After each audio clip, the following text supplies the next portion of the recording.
Hello and welcome to TI Now. We're here today at the guest house at Nest headquarters in Palo Alto, California. Today's discussion is on delivering connected services within the home and office. To help us understand the latest in this trend is our Balaji Sundaram, Principal of Smart Communities and Venues at Verizon, Rusty Lhamon, Senior Director of IoT Solutions at T-Mobile, and Sumit Mittal, Enterprise Business Development here at Nest. Gentlemen, thanks for joining us today. Thank you. Thanks for inviting. Appreciate it. First question I'd like to maybe put to Sumit. What is happening in the home and small business offices that are driving demand for connectivity technologies? People live there, people work there, so that's an important question. A lot is happening. As people would recall, back in 2011, Nest did something incredible. We made our thermostat, and that basically drove the innovation in the connected home space. What companies are doing what technology is doing from a home and business standpoint, it's filling their pain points or addressing the pain points, whether it's related to energy management with smart thermostats or safety and security with the cameras or the sensors and what have you, or with smoke alarms that are connected, and also from relying on always connected and keeping an eye out. For the business segment, it is getting more and more relevant. And I think about 7 years ago, you had to call in a professional to install the whole system. You would shell out thousands and thousands of dollars to do that. Now the companies are coming out, addressing the need and also reducing the upfront cost for these companies. The systems are also getting very intelligent as they learn from your behavior, and that's where some of the machine learning and artificial intelligence comes in, where it helps the audience, whether consumer or business, to fulfill those needs without actually even sometimes touching the system. And I'll just add in my marketing spiel here, like our Nest thermostat, right? You don't actually touch the device; it learns from your behavior. So, from a current trend perspective, you will see both in the consumer and in the business world, the devices that will get smart in each of these categories, and they will actually help people live their life rather than the other way around, where you're always touching the devices, trying to help them help with their work. So I think that's going to be a big change in moving forward. Yes. Yeah, the only thing I would add from a small business perspective is that, the key business drivers, I would take that angle, right, as against talking about specific technologies or solutions. Small businesses, they are very price and cost conscious, right? So anything that would help them in transforming their business, the way they do their business, right, it's going to make a huge difference for them, right? And it goes back again to dollar savings, right, and running a business efficiently, right? Can the solutions address from the point of view of operational efficiency, right? And the third, which is applicable both for the consumers and for small businesses, is managing risk, right? Yeah. How efficiently can you help me manage risk, right? Yep. So, I would say these are the key business drivers that is driving connected technology adoption, both in the consumer space and in the small business space. There's one other thing too, though, that in the business space, very similar to consumer, a lot of these folks that run a small business, say you run a food truck or you have a small retail establishment, you're not an IT department. Absolutely. You're not an IT expert necessarily. Yep. And these technologies have to be easily accessible and usable by these folks. And in the business community, like you said, managing risk, Balaji, the key thing there is if I'm running my business and I'm using a point of sale terminal, for example, which it's a business, I have to transact, and that's connected to a Wi-Fi or other network, if that network ever goes down, I've now lost my ability to transact with my customer, and I'm losing sales. I'm losing revenue. And one of the things they're looking for in wireless networks is maybe not necessarily to replace what they already have, but to augment and to provide a backup solution to the wired connectivity they might have built their business on initially. And then that provides that extra layer of simple security that they'll continue to be able to operate that business. So we see a lot of that coming right now. And again, it's got to be low cost. Yep. It's got to be easy. Exactly. You're talking about consumers and small business, right? It always has to be low cost. No, I think there is a differential, though. I agree with you. Cost is a huge factor, But from a consumer standpoint, it has to solve a pain point, right? Spot and on. they actually, when they are adopting a connected technology, they're actually not adopting a connected thermostat or a camera. They're actually adopting a product to monitor their pet or be able to control the temperature remotely. On the other hand, for the business segment, they're actually looking at it from a different angle, even the SMB, right? Yep. For them, cost is a big driver, as you rightly said, and also to some extent, a platform is a big driver, as opposed to a consumer that is looking to solve a pain point. Absolutely. Yeah.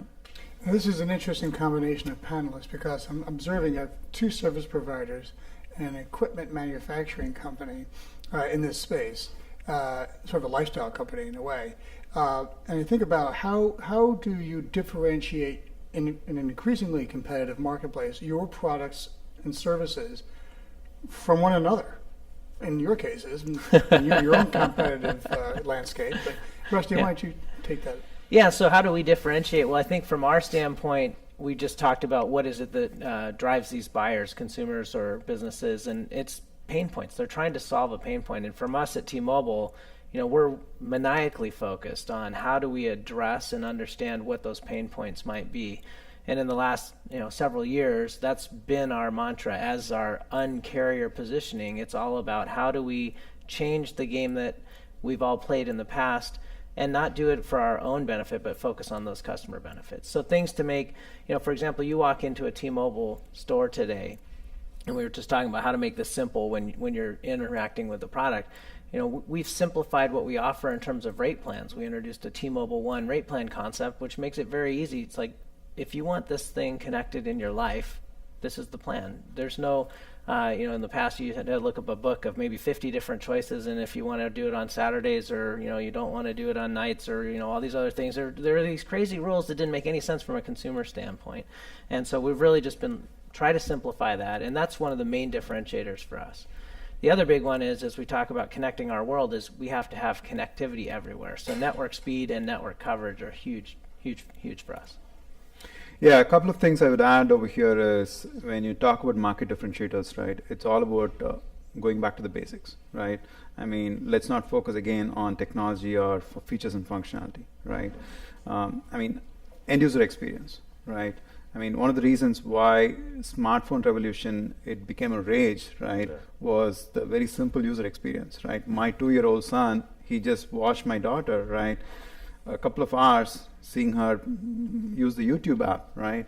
And he is an expert with YouTube right now. He knows how to unlock my smartphone and switch on YouTube or go to his favorite gaming app, right? And he knows how to play the game, actually. Right? So user experience is absolutely important.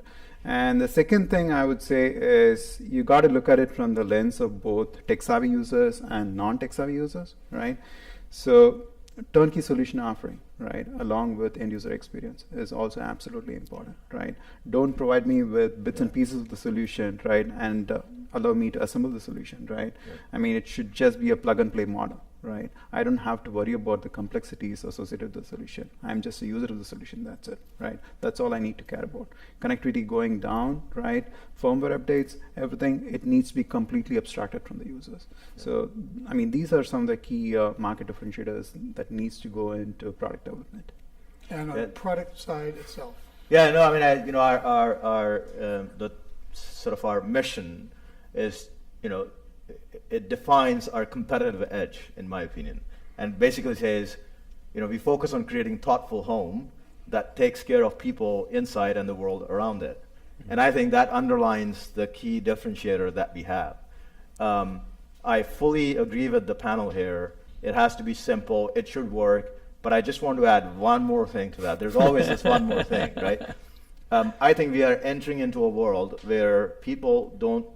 We are busy, right? I mean, I live in Bay Area, so I have the perks and the, kind of not so good perks. I spend 3 to 4 hours in the traffic every day. And I'm pretty sure we all have a pretty busy schedule.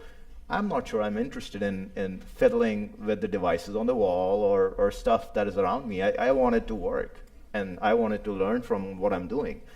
And that's where I think products, they need to understand better. You can no longer be a remote control, right? if you think even majority of the connected home stuff, it's a remote control. You have a device on the wall or somewhere, and you have an app on the phone. All you do is on, off, if it is a switch or whatever.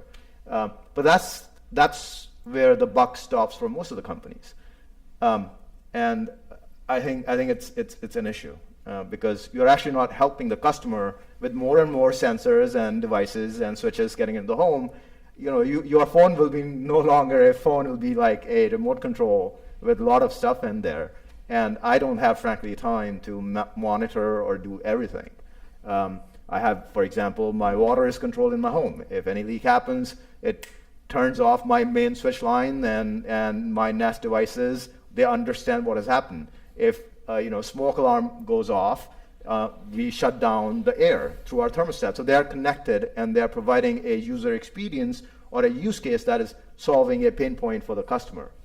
More, as Balaji said, from a firmware update, our devices, it should happen silently without interrupting the user. You also need to be careful that at what point you're doing the firmware update. If it is extremely hot in Arizona, and it's in 100 degrees outside, and your thermostat just shuts down because there's going to be a firmware update. I think that's such a great experience. Yeah. So I think all those factors combined, the competitive edge comes from solving a pain point for the customer and having customer to do less of what they're already doing, right? Yeah. If you can address those 2 points, whether it's consumer or SMB, you already are ahead of the game, because a lot of the people, they're just thinking about creating a product that will just talk to an amazing network like T-Mobile or Verizon, but they forget about the consumer in that process. And I think you can get a lot of competitive advantage if you can.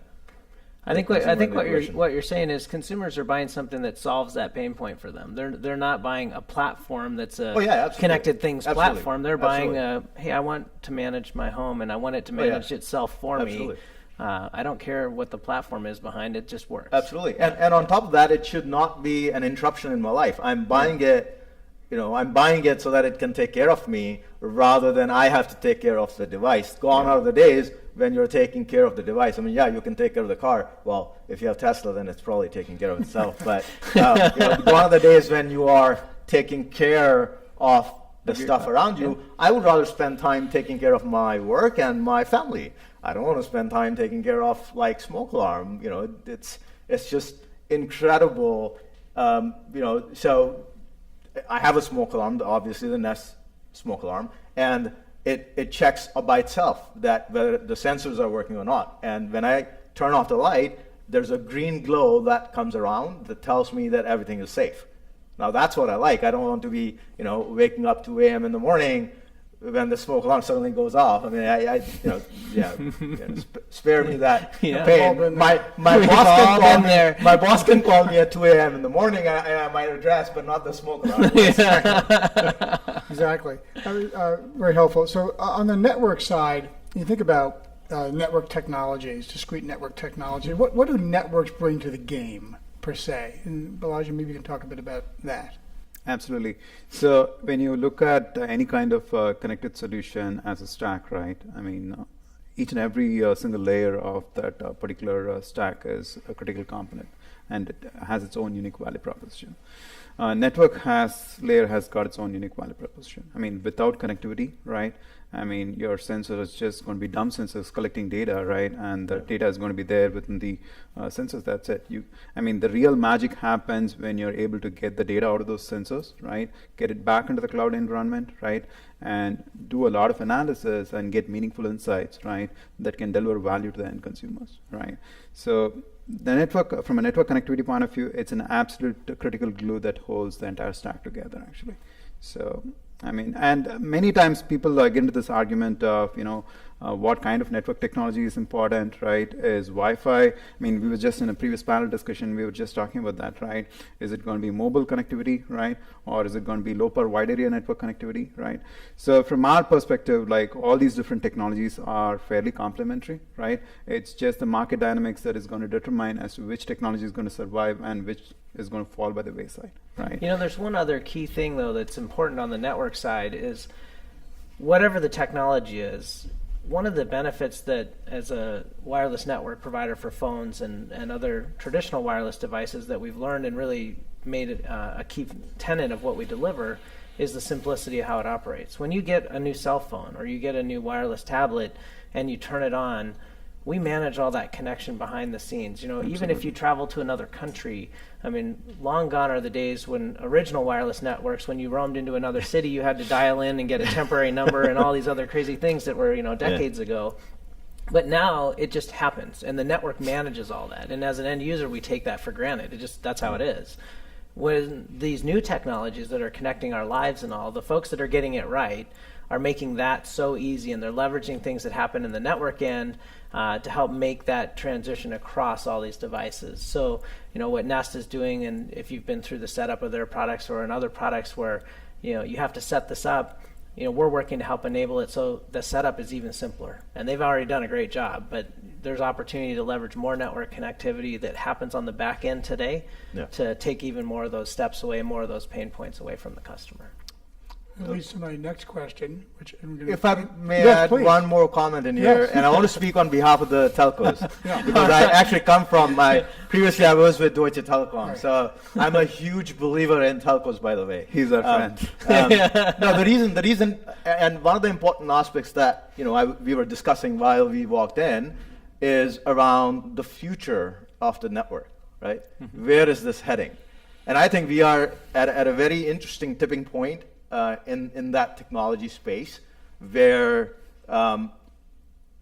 right now, if you look at telcos, they have done an amazing job setting up this massive multi-billion-dollar network. But unfortunately, or from a consumer standpoint, fortunately, on how over-the-air transition and change the industry, right now, telcos, they have lost a bit of their competitive edge, right, which is their core network, right? It has become their core services, they have become somewhat of a commodity, right? If you don't provide me a direct service earlier, right, in the iMode days or back on Linux days, you would depend on the carrier to roll out any application. Then came the iPhone and the over-the-top happened. I think right now, as we are looking into 5G, right, when the tipping point will happen, the carriers, I believe, will gain that leverage back, right? That's when they will have control over their core service. That's when the applications will depend heavily on these amazing networks to deliver some of the functionality that you cannot otherwise have, right? They are the expert when it comes to delivering the services. Now, if you talk about sub-millisecond latency and how that can be enabled, I don't think an over-the-top service can do that, right? It has to be a core part of the network to make it happen. And I think that's where these networks will shine. And that's where, whether we talk about the edge or, Wi-Fi or what have you, and making the connectivity seamless, I think that's where these players will have a key role to play, both from consumer and business standpoint. Yeah. I mean, the only thing I would add over here is each and every industry, they go through their own, cycles, right, of growth and low growth. So, I mean, I come from a gaming industry background, and prior to Verizon, I used to work for one of the leading game publishers, right? So if you look at the game console cycles, right, they typically last anywhere from 7 to 10 years, right? After the Xbox 360, Xbox One came, right? And you look at the spike in revenue growth that leading game publishers, they went through, right? Immediately after the new console cycle, it started. Right. So same is the case from a telco industry perspective also, right? We have our own cycles, right? And he's spot on, right? I mean, there is a lot of innovation which is coming up, right? And 5G is going to be opening up the floodgates, actually, right? Both from a revenue perspective and from an innovation perspective. Absolutely. And speaking, great segue to the final question I have, which is next 3 to 5 years, technologies and services. Just dream a little dream with me here. I mean, what should folks see coming down the pike next 3 to 5 years? Maybe jump in there. You can get it wrong, by the way. Yeah. No, absolutely. Yeah, it's okay. We're gonna hold you to this. The whole interesting part about the dream is it's a dream. Yeah. But I think there's a bit of reality to it, and part of that is if you would have followed the Google announcement yesterday, with respect to Google Assistant, right? It's getting on more and more devices. I think the future, and there are a lot of different technologies that will happen, and I might just focus on one of the aspects of that. One of the big aspects I think will be are how users would engage with the devices, right? And that is, it'll be all artificial intelligence, machine learning, assistant, voice assistant. So one of the guys in the telco space, a tier one cable ISP, I won't name, they were asking, how would millennials interact with the devices? Like, will they, touch screens? In my opinion, they will actually not interact at all, right? They will just Spot on. They will just Expect the device. expect that it will do, or they will just talk to the person like it's, hey, instead of, Alexa, or hey Genie, or hey whatever, right? Do this for me, right? And it'll be done. I think that's where we are heading. Maybe not 5 years, 10 years, but we are already on a path towards that interaction, which is a combination of artificial intelligence, machine learning, and few other technologies, so to speak. I think that's the evolution that we will see. Rusty? Well, I think we're going to see a number of things happen, and it is, as Sumit said, it's going to take some time for the big shifts. But when Balaji was mentioning 5G, you're going to see a shift in what you can get. And that takes time in terms of a developer will soon have access to very, very low cost, low end ubiquitous communication technology and very, very high speed ubiquitous technology that all interplays directly together. And because of that, they can do things that nobody's been able to do before. And they're going to invent things that none of us have even thought of because of these changes. And what we're all going to do is we're going to start adopting point solutions that solve one problem and then another problem, and then those will integrate together, and pretty soon, as Sumit described, it'll mesh. And that may take a decade, but in the next 2 or 3 years, you'll see these things become available. Then in the next couple of years, you'll start to see those solutions form. And then it'll actually explode probably within a decade. Balaji? Sure. So what I would add over here is to keep it very simple, right? I think anything and everything that can be connected in a cost-effective way, right, will be connected, right? The physical environment, the devices that we use, right, is all going to be connected. There's no doubt about it. Connected revolution is here to stay, right? With respect to the way we interact, like what Sumit said, right? The touch screen seems to be the primary interface right now as far as the users is concerned. But moving forward, I think voice and as an interface, right, is going to become more mainstream. Absolutely.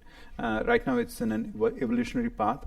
I think there is still a lot of work that needs to be done as far as making it mainstream is concerned. Sure. But I think we're almost there, actually, as far as making it mainstream. Right.